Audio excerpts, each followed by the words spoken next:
Hi, my name's Clayton. I've been shaping surfboards for the last 20 years and I've been coaching surfing for the last 15 years.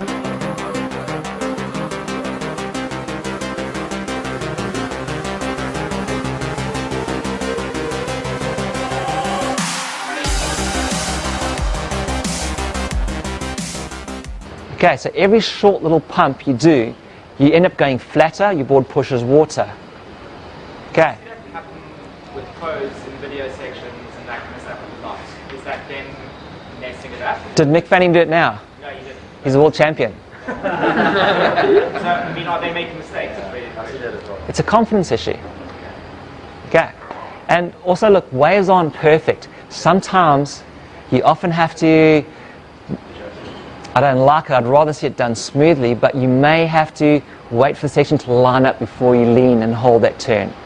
Okay, it could be a wobble in the wave. You might have to, if it's cross shore or something, you've got ribs, you might have to hop over a rib. I'm trying to explain surfing to you, but please bear in mind that circumstances change. It's not always like this, okay? It's not set in stone. I'm just trying to make you understand surfing. Okay. So the next thing I want to ask is, how do you read a wave? Okay, this is quite a fun one. So, has this ever happened? And you'll never read them. I don't want to answer that. Hang on. Okay. Tell me, has this ever happened to you guys before? You've taken off, you're doing a bottom turn, you're looking at the lip, and as you get to the top, the wave goes flat. You're like, oh, that's frustrating. Or you're bottom turning, looking at the lip, and as you get to the top, the wave pitches, you get flung over the falls, and you get smashed. Okay, has that happened to anyone before? Everyone. Okay. Where were you looking when you read that wrong? The top. Okay. Has this happened before?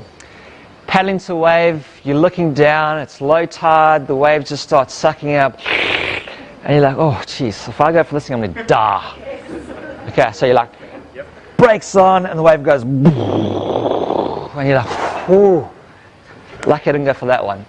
Okay, where'd you read that wave? Off the bottom. So how come, by looking at the bottom, you could anticipate what was happening behind you without even looking at it? How's that possible? Are you mind readers? Psychics? No. Basically, water draws off the bottom, and the amount of water drawing off the bottom tells you if it's going to be a slow-moving wave with no lip, or a choku sucking barrel that's going to throw out 10 meters. Okay, so reading the bottom can tell you what the wave's going to do before you even get to the top, which can give you some pre-warning of what kind of move you need to anticipate yourself doing. The speed at what the wave runs and sucks down the line tells you how fast you need to surf, how long you need to hold your bottom for, and all that information's there waiting for you. But if you paddle in and look down the line and stand up and wiggle mid-face down the line, you're not privy to that information. Now, what's even better than actually looking down and seeing that information is going down, setting your rail, and feeling how much pull and suck. The feel is way better than the actual visual. Okay, when you ride a bicycle, you don't go, okay, that's a 90-degree angle, I've got to look and get my angle right. You lean through the turn, and that feeling will give you a way better sensation and timing than you trying to calculate in your head by looking. Okay, so when you're surfing, going to the bottom and actually feeling it allows for way better surfing. Okay, so I got to interview Kelly and I sent him a whole bunch of questions because I kind of doubted myself, but he validated a lot of the things that I had to say. So it's really nice to actually have this to share with you. So what he's talking about is how to read the bottom of the wave. Okay, and he gives an explanation of when he surfs Bells Beach.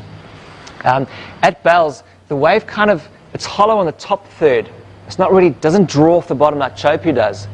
So when he figured out when or where to do the right bottom turn on that wave, he won Bells Beach 2 years in a row.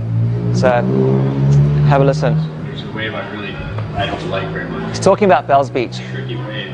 If I didn't learn how to surf out there until I saw a picture of it from the side, I saw that most of the curve was in the top third. In the bottom third, they're so flat and drawn out. And I was like, God, I gotta stop doing bottom turns out there. That's what it is. I gotta turn it on the face. And I swear the year I saw that picture, I won Bells, and then I ended ended up winning through the next 5 years after taking note of that. So basically he said when he looked down, he won Bells Beach 2 years in a row or 3 years in a row. Okay, because when he figured out where the bottom of the wave is, he knew how to surf it. Okay, prior to that, he didn't know what he was doing. Not really, but anyway, you know what I mean. Okay, Dane Reynolds, nose to the beach, look back, nose to the beach, twist, look back. Okay, have a look at this wave. Basically, your first dot is at the bottom. Now, the way Kelly Slater explains it to me is that the closer your dots are above each other, the better you're surfing. If you're taking off and you just got one dot at the end of the wave, you're going to surf that in the middle laterally and you're not going to be able to do any turns. So what you want to do is have your dots above each other. So you want to put a dot on every power zone. So at this power zone over here, you can see that that wave's drawing for about maybe 4 or 5 meters until that line over there. Then it almost starts to fade out and starts to bend on the reef.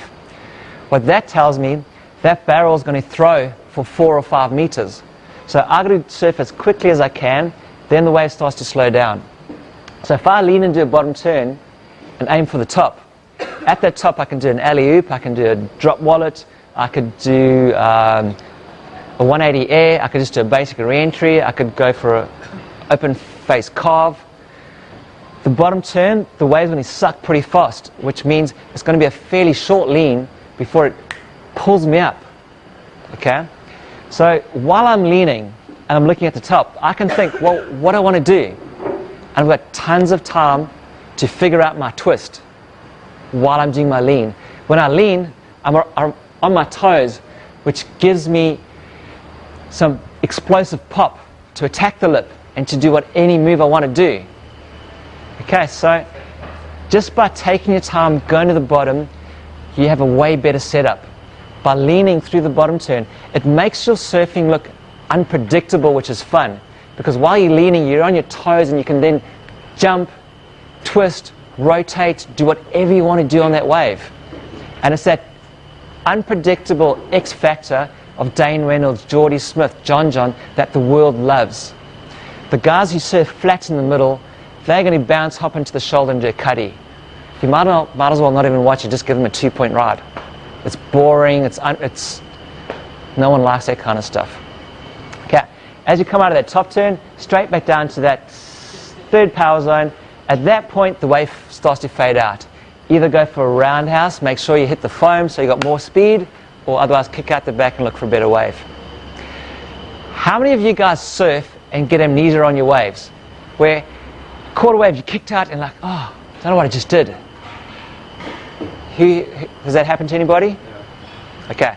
The reason why you don't know what happened is that you're not breaking your wave down into the lean and the twist. Okay.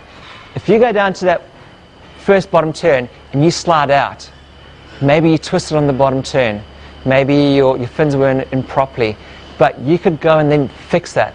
If you go on the top turn and you caught rail, maybe you leant, maybe you dropped your arm, maybe you didn't twist around enough and look where you're going.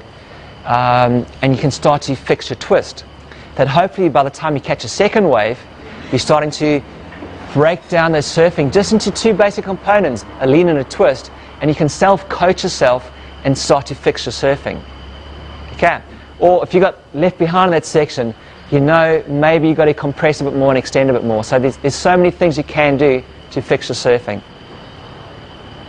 So watch Dane Reynolds, lean, twist.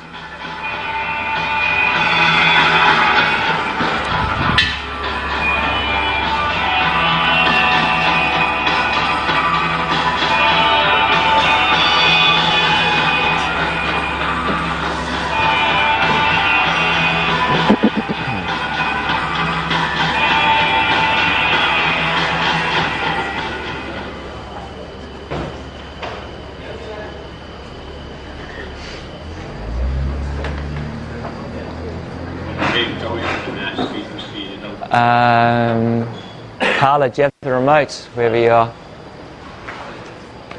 So it's just while he talks, it's kind of quiet. So I've been coaching for a lot of years, and the biggest issue I have with people surfing is that they surf too fast. And everyone who ever coaches with me, I tell them to slow down. Okay, I mean, Gavin, you can probably... I've coached Gavin Roberts a couple many years ago. I coached, I think it was Travis, who was on the CT, Ricky Bazin on the CT. I don't know if there was anybody else that would coach with us. But basically, I was like, guys, take off nose to the beach, no racing. Just nose to the beach, bottom turn. And it's really hard to get people to slow down. And I didn't understand why. And it's just because inside of us we've got that natural instinct, flight, freeze, or fight. And the guys who slowed down started to relax and they could fight the wave and hit it. Everyone else shits themselves and tries to surf too fast out of the pocket. So what Kelly says is slow down, surf the wave at the speed of the wave. Okay, that is the most important thing that you can do. Just trying to surf to the speed the wave allows, and not, obviously not go too slow, but not try to do a fast, quick turn for the sake of it. Does that match the shape of the section and the line you can draw out of it and the speed you'll have when you're done with that turn? Okay, so how many of you guys have heard the saying, speed is the essence, and with speed you can do anything? Okay. No one, just one person? Don't you agree? Almost everyone says speed is the most important thing they can do. Okay, so what if I told you that you're wrong? Okay, speed is probably the downfall of your surfing currently if you have an issue in your surfing. You're surfing too fast. Okay, here's the reason why. Look at a long jumper. So with a long jump, your aim is to go as fast as you can and cover as much distance as possible. Right, so here's your technique for long jump. Fast, fast, fast, and you cover a lot of distance. So when we surf, are we trying to go from A to B in a straight line as fast as possible? No. We're trying to surf rail to rail so our boards work better. We're trying to tap into the power zone so we can go faster. And we want to be explosive and do big turns. Okay, so that means we're trying to go top to bottom. So let's look at the technique used for high jump. It's a different approach. It's slower, and the angle that she takes is more like an L shape rather than straight. So how come a slower approach on a different angle allows more explosiveness? So have you guys been surfing right or wrong? Who's been taking off and going as fast as hell and trying to do a big turn and falling over backwards or spinning off their boards? What goes up must come down. So if you go straight down, lean, hold it, you can be explosive off the top. That's all your pros. Surfing in the pocket, relaxed, top to bottom. And all the guys who don't know how to surf, wiggling as fast as they can, mid-face, sucking at surfing, but trying so hard to surf good. Does that make sense? Slow down, stay in the pocket, lean, twist, you'll become more explosive. To access the wave's power, you have to be up on the face of the wave, and probably the top half to the top third. From there you can always drop and gain power out of the wave. But, if the wave's running off on you, you gotta go from the bottom sort of up to the top, working the speed to get down to where it is. But, if you don't have space below you on the wave, you're never gonna be able to find the speed. So it's always, like you see guys towing a wave. If somebody tows you down to the bottom of the wave and leaves you there, you got to go up to the top before you can figure out where to find speed again. Okay, so that was a really long-winded effort trying to tell you guys to surf top to bottom on a wave, not to surf too fast. And the most important part of it is the bottom. Okay, it's where you get your maximum speed from once you've dropped in, and it's where, when you lean, the wave can pull you back up effortlessly.